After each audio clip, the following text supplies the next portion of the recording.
The World Health Organization's pandemic agreement has been in the news a lot lately. Not only does this United Nations organization want the power to take over the world in a health emergency, but numerous politicians and commentators keep claiming that if Joe Biden signs this treaty, it would be legally binding in the United States. Truth is, that's just not true, for several reasons. So we'll discuss that next on the Constitution Study.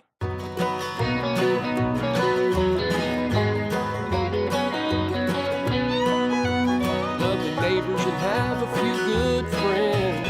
Every day we're everyday Americans. Oh, every day we're everyday Americans.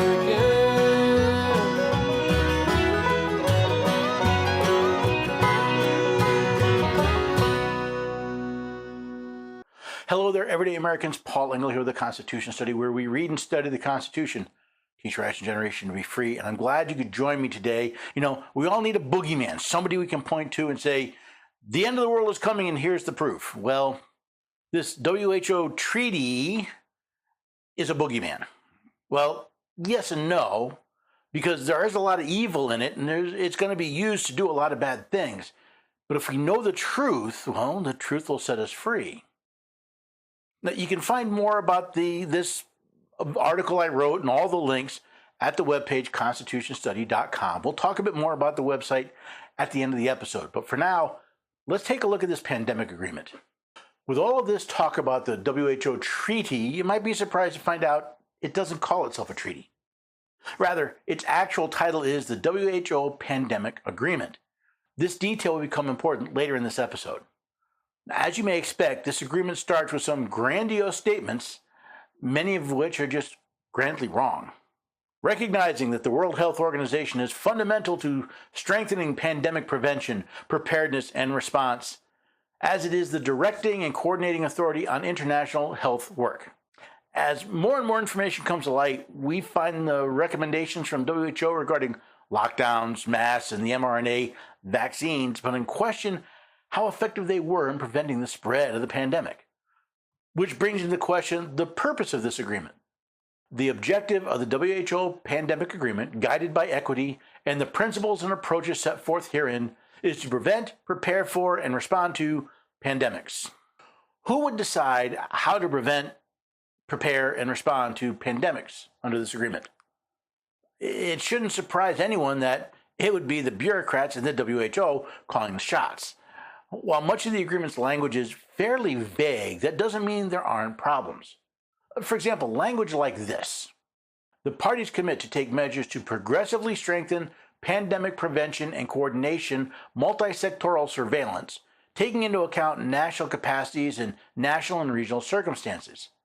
The parties shall contribute to the further development and updating of international standards and guidelines to detect, reduce risk of, monitor, and manage zoonotic spillover and spillback in collaboration with WHO and relevant intergovernmental organizations. And each party commits to develop, strengthen, and maintain its health system, including primary health care for pandemic prevention, preparedness, and response, taking into account the need for equity and resilience with the view of the progressive realization of universal health coverage. There's plenty of room in this language for the WHO to claim sovereignty over every country that signs on. This becomes quite apparent when you start reading Article 19 of the agreement. The parties shall cooperate directly and/or through relevant regional and international bodies to substantially strengthen pandemic prevention, preparedness, and response capacities in countries, particularly developing countries, which are parties to the WHO Pandemic Agreement or the International Health Regulations 2005, herein referred to collectively as cooperating parties. The parties shall, upon request, facilitate the provision of technical assistance and support for those cooperating parties that have requested such assistance or support, in particular developing countries either bilaterally or through relevant regional and/or international organizations. Now, what are these cooperating parties supposed to cooperate on? Sharing technical, scientific, and legal expertise. And financial support as well. The part that got my attention was the inclusion of the international health regulations into this agreement. As you may have heard, there have been some interesting amendments proposed to these regulations.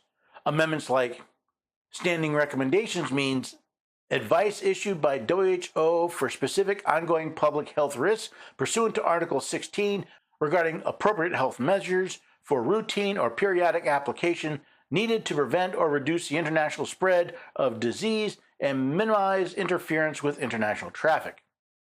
Temporary recommendations means advice issued by WHO pursuant to Article 15 for application on a time-limited, risk-specific basis in response to a public health emergency of international concern, so as to prevent or reduce the international spread of disease and minimize interference with international traffic.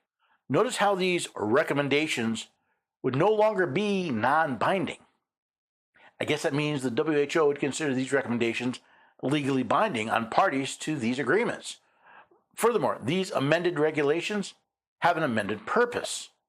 The purpose and scope of these regulations are to prevent, protect against, prepare, control, and provide a public health response to the international spread of disease, including through health system readiness and resilience in ways that are commensurate with and restricted to the public health risk, all risks with a potential to impact public health, and which avoid unnecessary interference with international traffic and trade, livelihoods, human rights, and the equitable access to health products and healthcare technologies and know-how. There are also some fundamental principles that need to be considered. The implementation of these regulations shall be guided by the goal of their universal application for the protection of all people of the world from the international spread of disease. When implementing these regulations, parties and WHO should exercise precaution, in particular when dealing with unknown pathogens. Even with this brief look at these two documents, I hope you can see why so many people are concerned about the loss of sovereignty should the Biden administration sign on to these two agreements. However, there are constitutional issues we need to examine as well. To truly understand the lie that is being told about this agreement, we need to start with an examination of the treaty and supremacy clauses. No president has the authority to sign a treaty on their own. As Article 2 clearly states, the president, he shall have the power by and with the advice and consent of the Senate to make treaties provided 2/3 of the senators present concur. So if Joe Biden follows through with his promise to sign the WHO pandemic agreement, legally it will be meaningless in the United States unless and until the Senate consents to it. But Paul, you say, this is not a treaty, it's an agreement. While some have claimed that the president can bind the United States to international agreements as long as they are not called treaties, that isn't true. Look at the 10th Amendment. The powers not delegated to the United States by the Constitution, nor prohibited by it to the states, are reserved to the states respectively to the people. Read the Constitution, and you'll not find the power to sign binding international agreements delegated to the president. The only place the power to sign such agreements lies is in the treaty clause, which requires both the advice and consent of the Senate. Now, what if the Senate consents to this agreement? Wouldn't that make it legally binding? This leads us to the supremacy clause. This Constitution and the laws of the United States, which shall be made in pursuance thereof, and all treaties made or which shall be made under the authority of the United States, shall be the supreme law of the land. In order for any treaty to be considered the supreme law of the land, it must be made under the authority of the United States. Where does the United States get its authority? From the Constitution, of course. So in order for a treaty or any treaty-like device to be considered legally binding on the United States, the several states, and any of its people, it must exercise a power that the Constitution has already delegated to the United States. Look very closely. You will not find the power to regulate public health delegated to the United States. You may ask, but what if it's an emergency? Look again. You'll see there is no emergency clause in the Constitution. That means whether or not an American president signs the agreement or the accompanying international health regulations, these rules are not legally binding upon the United States. They will only have an effect if the American people are distracted by lies. As a young boy, I learned about a game played in the streets of New York City, a game you could not win. The game is called Three-Card Monte. A variation of the shell game, it works by distracting the mark while you play with the cards. Something very similar appears to be happening with the WHO agreement. See, just as the Monte dealer cries out, "Watch the lady, keep track of the lady," people today are crying, "If Joe Biden signs this agreement, American sovereignty will end." Nothing any president can do can take away your sovereignty. Sadly, most Americans have voluntarily given up their sovereignty by falling for the lies that the president can do things via international agreement that he cannot do under the Constitution. Let's picture a future where some American president has signed the WHO pandemic agreement and the international health regulations, and the Senate has ratified these treaties. What happens then? First, since these treaties were not made under the authority of the United States, they are not the supreme law of the land. Further, the signing of these treaties would be an unconstitutional act. As the Supreme Court confirmed in the case Norton v. Shelby County, an unconstitutional act is not a law. It confers no rights. It imposes no duties. It affords no protection. It creates no office. It is in legal contemplation as inoperative as though it had never been passed. Then again, since members of Congress seem almost universally ignorant of the document they took an oath to support, I'm sure the vast majority would think these false treaties valid. However, any legislative acts made in support of these fake treaties would not be constitutional and therefore void.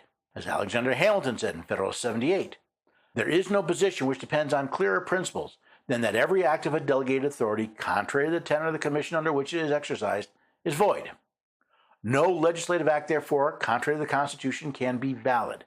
To deny this would be to affirm that the deputy is greater than his principal, that the servant is above his master, that the representatives of the people are superior to the people themselves, that men, acting by virtue of powers, may do not only what their powers do not authorize, but what they forbid. Since neither the president nor Congress is likely to recognize the criminal activities they were committing, many would look to the courts to protect us. Since these justices went to the same law schools that refused to teach the supreme law of the land, can we really expect protection from this branch of government? A quick look at the Supremacy Clause should show you not only that the decisions of a court is not part of the supreme law of the land, but that the judges are bound to the Constitution, not the other way around. Of course, that will not stop those in government at all levels from turning their back on their oaths of office and attempting to place free citizens under the thumb of these tyrannical treaties, which leaves us with one way to protect our rights and where we should have started in the first place, with we the people. So where does this leave us? I fully expect President Biden will sign the WHO pandemic agreement. Why would he do so? I believe that's pretty obvious as well. There are forces in the world that believe they know better than everyone else how we should live our lives, how we should spend our money, and how we should treat an emergency like a pandemic. The only way these people can have that kind of power is by creating a government above the nations. That is what the United Nations has become, and with the help of the World Health Organization, the World Economic Forum, and our own sellouts in the United States, they will subjugate us to the will of others. I'm reminded of the famous picture from Tiananmen Square, the one of a single man standing before a tank, a single man standing for his rights and those of his family, a single man, alone, but willing to do what is right. I don't think those who would stand against these treaties would be alone. I believe there are hundreds, maybe even thousands of Americans who recognize that the Constitution of the United States is their legal authority to stand athwart those who would implement these fake treaties and say no. They recognize that there is not a court, legislature, or executive in this country who can legally violate the supreme law of the land and are willing to stand for that conviction. Because anyone who would sign such an agreement, vote for legislation to implement such an agreement, or decide a case in favor of such an agreement is not merely acting against their oath of office. They're committing insurrection, a rising or rebellion of citizens against their government, usually manifested by acts of violence. You see, the dirty little secret that everyone seems to be forgetting is that in the United States, the government is not the person in office, but the office is created by the Constitution. And when someone attempts to subvert the words of the Constitution, they are subverting the only legal government for the United States. Should these international organizations attempt to subvert the Constitution, it could be said they are levying war against the United States, meaning anyone who gave them aid and comfort would be committing treason. If you followed the Constitution study for any length of time, you should know I do not use that term treason lightly. Our universal ignorance of the Constitution, especially the Supremacy Clause, has led a lot of presidents to do things by international agreement. Forget the term treaties, so they don't think they need to approve it by Congress. They don't need the advice and consent of the Senate. That's our fault. It's time we stop. It's time we realize that this WHO agreement, this treaty, can never be legally binding in the United States unless the American people allow it. Unless we stand back, push the Constitution aside, and let the tyrants walk right in. It's up to us. It's up to you and me. We don't need the government to fix it. We need you and me to understand this. We need to educate our local government offices of the Constitution and their oath to it and what that truly means. We need to educate our state legislatures about the tyranny of these, about the illegalness, the even treasonous acts of trying to turn our constitutional republic into a subject of an international organization. We need to educate at least to the state level. Because if the states get involved, if the states learn this truth, D.C. won't matter. That's the other dirty little secret. We keep focusing on D.C. D.C. doesn't matter. D.C. is a distraction. D.C. only has power because the states allow it to. And the states only have power because the people allow it to. It's called the consent of the governed. If we want to learn this, well, then head to the website, constitutionstudy.com. And in fact, check out the Patriots program. You'll find it on the menu, or just go to constitutionstudy.com/patriots. It's where we're learning about the truth about the Constitution, its power, the tools it provides us, and how we can use them. It's also where we're building a communication network where we can talk to amongst ourselves without the censors getting in the way, so we can know what's going on in the different cities and states. Maybe we can provide advice or help or just be there. We're also setting up the Minutemen. We're people men and women that are trained and ready to step in at a moment's notice to help defend the Constitution and our rights. But that only happens if people join us. The Patriot program is growing, and you can be a part of it. Just, again, go to constitutionstudy.com/patriots. Take the boot camp. It's invitation only, so you got to take the boot camp, which is absolutely free, and you'll learn something, so that's kind of cool. And then if you're interested, take the test, sign the oath, and you'll get the invitation to join us here. The point is, we are not as powerless as we have been led to believe. There's power in the people. Sovereignty rests in us, not in D.C., not in Joe Biden, not in our states, in us. That's where the source of sovereignty is. And if we would simply wake up and stand, we can change the world. It only works if you join us and you help us do this. Whether it's by spreading the news about the Constitution Study, whether it's about supporting me by buying books or donating to the cause. Whatever you can do to help spread the word and encourage the work that we're doing, I would greatly appreciate it. And I hope that includes coming back next time, maybe even to bring a friend or two to the Constitution Study.